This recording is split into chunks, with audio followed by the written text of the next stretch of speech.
আসসালামু আলাইকুম। কেমন আছেন আপনারা সবাই? নতুন আরেকটি ভিডিওতে আপনাদের সবাইকে আবারও স্বাগত জানাচ্ছি। আর আজকে আমার ভিডিওতে আমি দেখাবো রোল তৈরি করা। তো আমি চিকেন আর পটেটো দিয়ে রোল তৈরি করব। তো চিকেন অ্যান্ড পটেটো রোল তো বাচ্চাদের টিফিনের জন্য এটা খুবই ভালো। তো আমার বাচ্চাদের টিফিনের জন্যই আমি মূলত এটা তৈরি করছি। আর আমি এখন রাতের বেলা এটা তৈরি করে রাখবো। আর আগামীকালকে সকালে আমার মেয়েদের টিফিনের জন্য দিয়ে দিব। তো এখন এই তো আমি চিকেন রোল তৈরি করার জন্য আগে আমি চিকেনটাকে রান্না করে নিচ্ছি। তো চিকেনটা রান্না করার জন্য আমি ফার্স্টে মশলাটা খুব ভালোভাবে কষিয়ে নিচ্ছি। তারপরে আমি এই যে কেটে রাখা আলুগুলো দিয়ে দিয়েছি। আর এখানে এই যে আমি ছোট ছোট করে চিকেনটাকেও কেটে রেখেছি। তো সেটাও আমি এখন কড়াইতে দিয়ে দিব। তো আমি আলু আর মুরগির মাংসটা খুব ভালোভাবে কষিয়ে নিব। তো অল্প মশলায় আমি রান্নাটা করব, যেহেতু বাচ্চাদের জন্য দিব। তো এই কারণে মোটামুটি মশলা একটু কমই দিব, কিন্তু আমার বাচ্চারা অবশ্য একটু ঝাল ঝাল পছন্দ করে। তো এই কারণে আমি একটু ঝাল ঝাল করেই করব। তো আপনারা দেখতে থাকুন ভিডিওটি। আশা করছি আপনাদের কাছে ভিডিওটি ভালো লাগবে। তো উদ্দেশ্য হলো ওই যে ওসামা ইবনে যায়েদকে নবীজি বলেছেন যে শাবান মাসটার আগের মাসটা হলো রজব, যেটা সম্মানিত 4 মাসের একটা মর্যাদাপূর্ণ মাস। আবার শাবানের পরের মাসটা কোনটা? রমজান, সেটা হলো বছরের সবচাইতে সেরা মাস। তো নবীজি বলেছেন দুইটা মর্যাদাপূর্ণ মাসের মধ্যবর্তী শাবান মাসে মানুষ আমল ইবাদত না করে অবহেলায় বেশিরভাগ মানুষ কাটায়। বেশিরভাগ মানুষ অপেক্ষা থাকে রোজা কবে আসবে, তখন কোরআন তেলাওয়াত শুরু করব। রমজান কবে চাঁদ দেখা যাবে রমজানের, তখন নামাজ ধরবো। রমজান কবে শুরু হবে, তখন থেকে আমি তারাবি পড়া ধরবো, ভালো কাজ করা ধরবো। শাবান মাসে মানুষ রমজানের ক্ষণ গণনা, দিন গণনা করতে থাকে, অবসর থাকে, অলসতা করে, অবহেলা করে। নবীজি বলেছেন মানুষ যেহেতু অবহেলা করে, এই জন্য এই সময়টাতে আমি বেশি বেশি নফল রোজা রাখি। কারণ যেই সময়টাতে মানুষ অবহেলা করে ওই সময় ইবাদতের আলাদা গুরুত্ব তৈরি হয়। ভোর রাতের সময় সবাই ঘুমায় থাকে, এই জন্য তখন তাহাজ্জুদ পড়লে সওয়াব বেশি। হুজুরের সবাই সালাম দেয়, রিকশাওয়ালা বেচারারা কেউ সালাম দেয় না। আপনি যা রিকশাওয়ালাদেরকে আসসালামু আলাইকুম বললেন কেন? কারণ তারা অবহেলিত, তাদেরকে মানুষ সালাম দেয় না। তাহলে তাদেরকে সালাম দিলে, হুজুরের সালাম দিলে যে সওয়াব হতো তার চেয়ে সওয়াব বেশি হবে, কারণ অবহেলিত, এদেরকে কেউ সালাম দিচ্ছে না। একজন গরিব মানুষ, একজন অভাবী মানুষ, সিএনজি চালক, তার গাড়িতে উঠছেন। মুসলমান হলে তার আচরণ হবে উঠে বসেই আসসালামু আলাইকুম বলবে।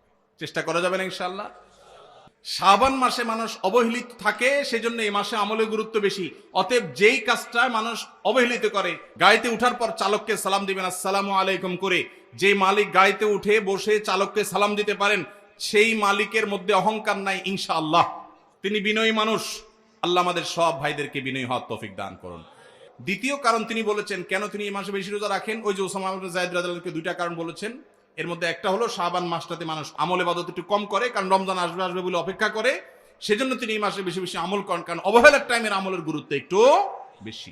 দ্বিতীয় কারণ হলো তিনি বলেছেন ওয়া হুয়া শাহরুন তুরফাউ ফীহিল আমালু ইলা রাব্বিল আলামিন। শাবান মাসে বান্দার আমলনামা আল্লাহর কাছে উপস্থাপন করা হয়, ফেরেশতারা রিপোর্ট জমা দেয়।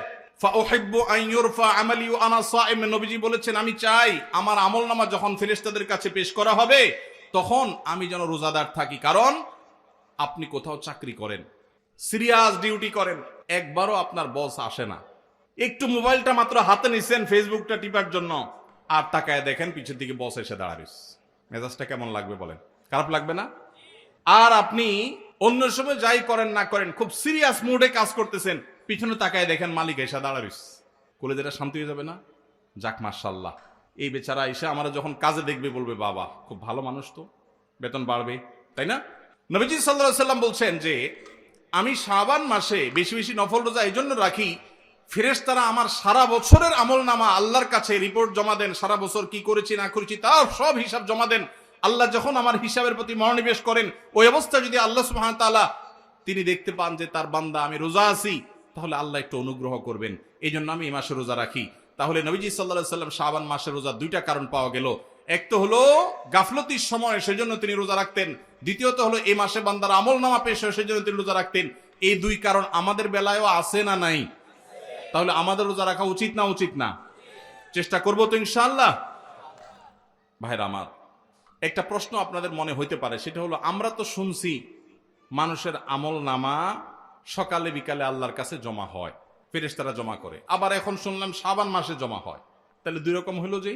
এর উত্তর হলো আল্লাহ রাব্বুল আলামিনের কাছে আল্লাহর ফেরেশতারা মানুষের আমল নামাকে 3 ধাপে, 3 স্তরে, 3টা লেয়ারে, 3টা সময়ে আলাদা আলাদা ভাবে উপস্থাপন করে। একটা হলো প্রাত্যহিক রিপোর্ট, প্রাত্যহিক আমল নামা, ডেইলি, প্রতিদিনের আমল নামা সকাল এবং সন্ধ্যায়। সারা রাত আপনি কি করেছেন? ওয়াজ শুনেছেন না গান শুনেছেন? ভালো কাজ করেছেন না মন্দ কাজ করেছেন? সারা রাতে কি করেছেন? প্রত্যেকটা মানুষের হিসাব আল্লাহ রাব্বুল আলামিনের কাছে প্রত্যেকটা ভোরে ওই রাতের ডিউটি থাকা ফেরেশতারা জমা দেন। আবার সারাদিন আমরা যা করি না করি, সন্ধ্যায় সারাদিনের ডিউটিতে রত ফেরেশতারা আল্লাহর কাছে জমা দেন। তাহলে বান্দার আমল নামা, বান্দার রিপোর্ট জমা দেওয়া হয় একটা হলো প্রাত্যহিক, প্রতিদিন। সেটা কখন? সকাল এবং সন্ধ্যা। বান্দার আমল নামা জমা দেওয়া হয় আরেকটা লেয়ারে, সেটা হলো প্রত্যেক সপ্তাহে 2 দিন, সোমবার এবং বৃহস্পতিবার।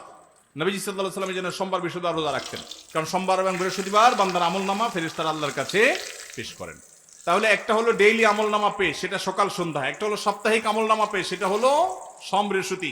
আরেকটা হলো বার্ষিক রিপোর্ট পেশ, সেটা কখন? শাবান মাস। বিভিন্ন অফিসে যারা চাকরি করেন, মাসের হিসাব দেওয়া লাগে একরকম, ডেইলির হিসাব দেওয়া লাগে আরেক রকম, বার্ষিক রিপোর্ট দেওয়া লাগে আরেক রকম, আছে না নাই? ঠিক একইভাবে আল্লাহ রাব্বুল আলামিনের কাছে আমাদের আমলনামা পেশ করা হয়। ভাইরা আমার, সেজন্য এই রিপোর্ট জমা দেওয়ার সময়গুলোতে বান্দা বিশেষভাবে আমলে মনোযোগী হবে। এই জন্য আল্লাহ তাআলা বলেছেন কোরআনে কারীমে, ওয়াসাব্বিহুহু বুকরাতাও ওয়া আসীলা, সকাল সন্ধ্যা আল্লাহর তাসবিহ পেশ করো। নবীজি সাল্লাল্লাহু আলাইহি ওয়াসাল্লাম সকাল সন্ধ্যা বিশেষ তাসবিহ পেশ করতেন, জিকির আজকার করতেন, দোয়া করতেন, আমল করতেন, কারণ এই যে আমল জমা দেওয়া হয়। আবার সোমবার বৃহস্পতিবার রোজা রাখতেন, কারণ আমল নামা জমা দেওয়া হয়। আবার শাবান মাসে বেশি রোজা রাখতেন, কারণ আমল নামা জমা দেওয়া হয়। তার আমল নামা জমা দেওয়ার 3টা লেয়ার আছে, মনে থাকবে তো ইনশাআল্লাহ?